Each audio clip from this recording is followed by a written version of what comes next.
2023년 7월 11일 새벽 기도에 오신 여러분을 주님의 이름으로 축복합니다.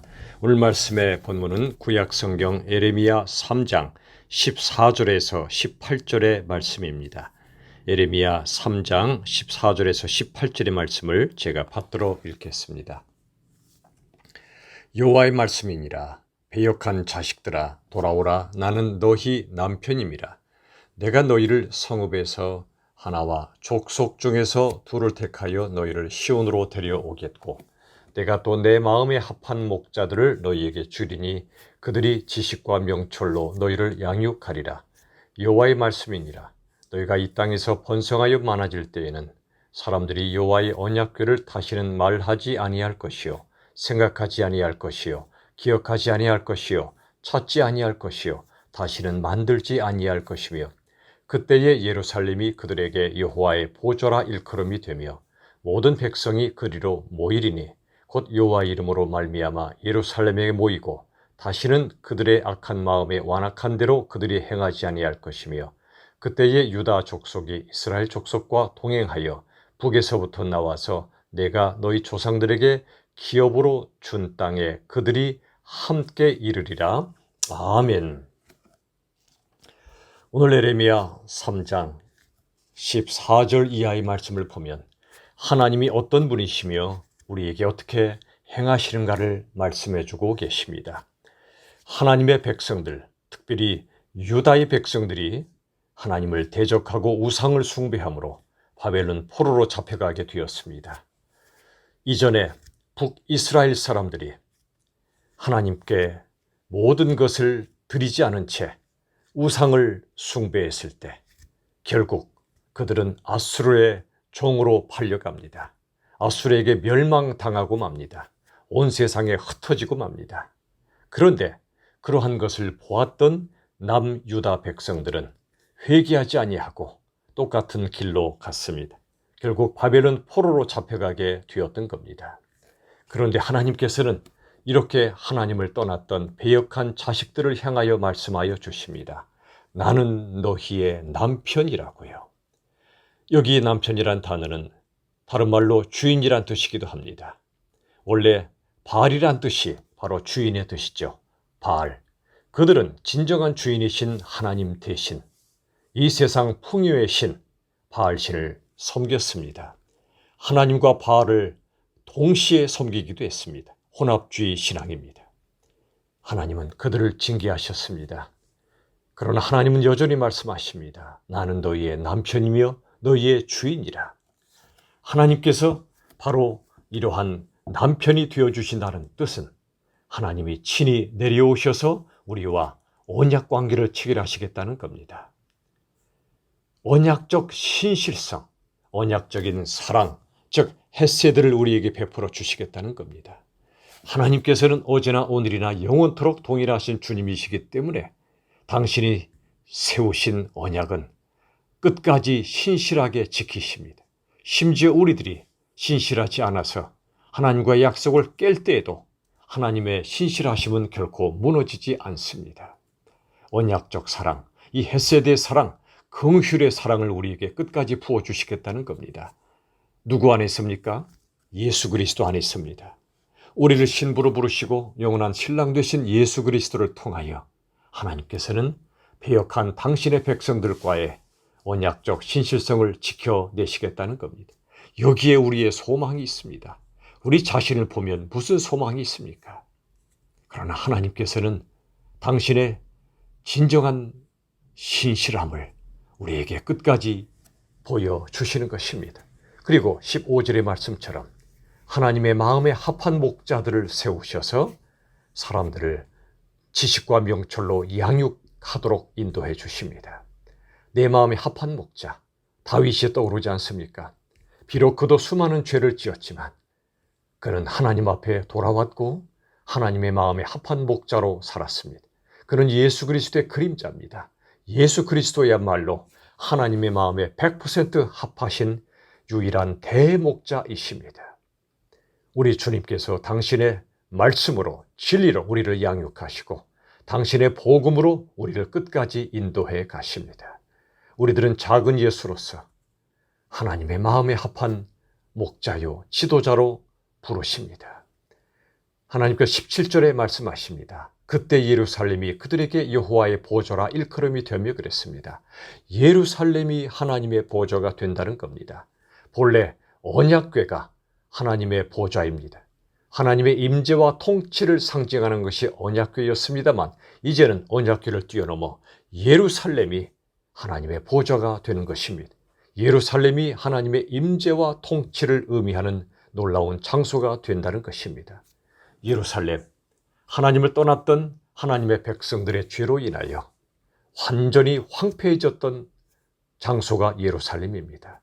무너졌던 곳입니다. 성물이 회파되고 불타고 무너졌던 예루살렘이 다시 하나님의 도성이 될 거라고 말씀하십니다. 하나님이 임재, 통치, 하나님이 거하시며 우리와 함께 사시는 장소가 되게 하시겠다는 겁니다. 그 결과 하나님이 우리를 통치하시는 바로 그때 18절에 놀라운 회복의 역사가 일어납니다. 유다 족속이 이스라엘 족속과 동행하여 기업으로 주신 땅에 함께 이룰 것이라 말씀해 주십니다. 남유다, 그들은 바벨론 포로로 잡혀가고 이스라엘 족속 이미 아수르에 멸망당했던 그들이 이제는 동행하고 함께 하나님께서 기업으로 주셨던 땅에 이룰 것이라고 약속해 주십니다. 이스라엘은 아수르에서 나오듯이 유다가 바벨론에서 나와서 함께 가나안 땅으로 돌아오게 될 것이라 말씀해 주십니다. 이 말씀이 의미하는 바가 무엇입니까? 하나님께서 당신의 보좌를 당신의 백성들 가운데 베푸시면 하나님께서 우리 교회와 우리의 영혼과 우리의 온 삶 속에 거하시게 되면 임재와 통치 가운데 우리와 동행하시면 유다 족속과 이스라엘 족속에 동행하는 것처럼 우리와 그동안 갈등하고 싸우고 갈라졌던 모든 사람들이, 모든 성도들이, 모든 교회들이 동행하며 함께 하나님의 약속의 땅에 이룰 것이라고 말씀해 주십니다. 여러분, 그렇습니다. 우리가 때로 싸우고 갈등하는 그런 사람들과도 오직 예수 그리스도, 하나님께서 임마누엘로 보내신 예수 그리스도가 우리 안에 함께 거하실 때 우리 모두는 다시 화평케 되며 분열되었던 형제들이 다시 회복되는 하나 되는 역사를 이루어 주실 줄로 믿습니다. 가정도 마찬가지요. 교회도 마찬가지요. 사회와 이 나라 이민족도 마찬가지입니다. 이 나라 이민족은 지금 보수와 진보로 갈려 얼마나 많이 갈등하며 싸우고 있습니까? 그러나 이 모든 것은 지식과 명철, 즉 하나님의 말씀의 진리 안에서 하나가 되는 역사를 이루어 주실 것입니다. 남한과 북한의 통일도 정치나 군대가 이루지 못합니다. 하나님의 백성들, 하나님께서 통치하시는 하나님의 뜻에 순종하는 사람들을 통하여 진정한 통일을 이루어 주실 것이며 나라와 나라가 싸우고 전쟁하는 바로 이 시대에 하나님의 사랑과 하나님의 긍휼과 하나님의 공의와 하나님의 정의가 왕노릇하는 그 나라를 하나님이 친히 이루어 주실 것입니다. 천국에 우리 모두 함께 이룰 날이 옵니다. 그때까지는 많이 무너지고 쓰러지고 싸우고 갈등하는 이 땅의 모습이고 우리의 삶이지만 하나님께서는 친히 예수님을 통하여 당신의 나라를 이루어 가십니다. 그래 우리 모두가 함께 손잡고 천국에 이르게 될 것입니다. 이스라엘이 제사장 나라가 되어 온 세상이 하나님 나라가 되도록 쓰임받았던 것처럼 우리 한 사람 한 사람의 삶이 우리 교회와 이 땅의 교회들이 제사장이 되고 제사장 나라가 되어 하나님 말씀에 순종하며 말씀에 진리로 무장된 우리 한 사람 한 사람을 통하여 가정이 회복되고 일터가 회복되고 교회가 회복되고 나라와 민족 온 세상이 회복되어 하나님께서 이루실 새하늘과 새 땅을 바라보며 오늘 하루도 힘차게 살아가시기를 예수님의 이름으로 축원합니다. 아멘. 기도하겠습니다. 하나님, 우리들은 하나님과의 언약을 수시로 깨는 배역한 인생들입니다. 그러나 하나님은 우리의 남편이 되어주셔서 당신이 맺으신 언약의 끝까지 신실하신 우리 주님의 성품 때문에 우리에게 소망이 있습니다. 우리에게 희망이 있습니다. 그 헤세드의 사랑, 언약적 사랑, 우리 연약한 죄인들을 끝까지 불쌍히 여기시는 그 언약적 긍휼에 힘입어 우리도 다시 주께 돌아와 하나님의 말씀 안에 거하게 하여 주시옵소서. 언약궤가 그랬고 예루살렘이 그랬듯이 우리 개개인과 우리 가정과 우리 교회 공동체가 하나님의 보좌가 되게 해 주시옵소서. 코로나로 무너졌던 가정과 또 교회들이 다시 일어나게 도와 주시옵소서. 그리하여 유다와 이스라엘이 함께 하나님 주신 기업에 이르렀던 것처럼 이 땅의 모든 교회들이 우리 또 모두가 함께 손잡고 주님께 나아가 영원한 천국을 향해 진군할 뿐 아니라 이 땅에 사는 동안에도 제사장의 사명, 제사장 나라의 사명을 감당하여 한 사람 한 사람이 또 온 나라 온 세상이 하나님의 나라가 되는 그날이 오기까지 순종하며 승리하는 우리 모두가 되게 하여 주시옵소서. 예수님의 이름으로 기도하옵나이다. 아멘. 우리 주 예수님의 은혜와 하나님의 사랑과 성령 하나님의 역사하심이 하나님께로 온전히 돌아와 그리고 서로 함께 하나님 주신 사명을 감당하며 하나님의 언약적 신실성처럼 우리도 신실한 하나님의 백성으로 살기 원하는 모든 백성들 위해 영원토록 함께 하시기를 간절히 축원하옵나이다. 아멘.